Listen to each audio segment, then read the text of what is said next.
जब से सृष्टि की प्रक्रिया चल रही है तभी से हम बार बार पैदा हो रहे हैं, बार बार मर रहे हैं। असंख्यों बार पैदा हो चुके हैं, असंख्यों बार मर चुके हैं। कोई ऐसी योनि नहीं है जिसमें हजारों हजारों बार हम न गए हों।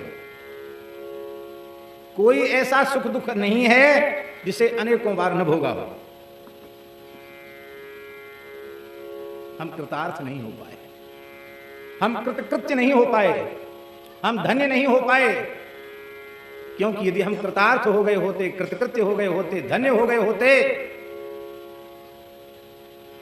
तो यह जन्म ही हमारा नहीं होता। हमारा यह जन्म प्रमाणित कर रहा है कि प्रत्येक जन्म में कोई ना कोई चूक तुमसे बनती चली गई, और उसका दुष्परिणाम हुआ ऐसे ही जन्म समूह सिराने। ऐसे ही जन्मों के समूह सिराने।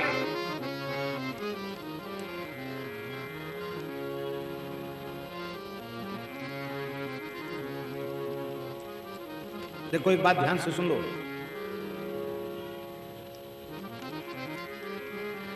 जन्म लेना,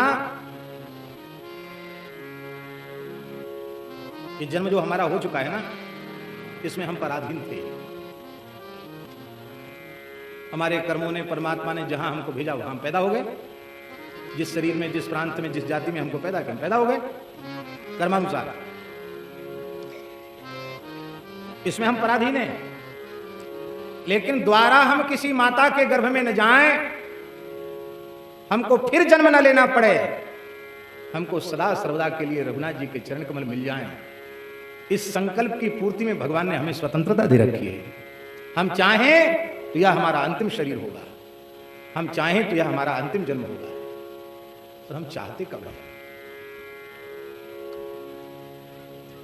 हम तो छोटी छोटी बातों को लेकर इतना राग द्वेष बांध लेते हैं, कहते 7 पीढ़ी तक तुम्हारा पीछा नहीं छोड़ेंगे हम। इसका मतलब क्या है कि इतने समय तक तुमने पक्का कर लिया कि इतने समय तक तो किसी न किसी रूप में पीछे लगे ही रहेंगे।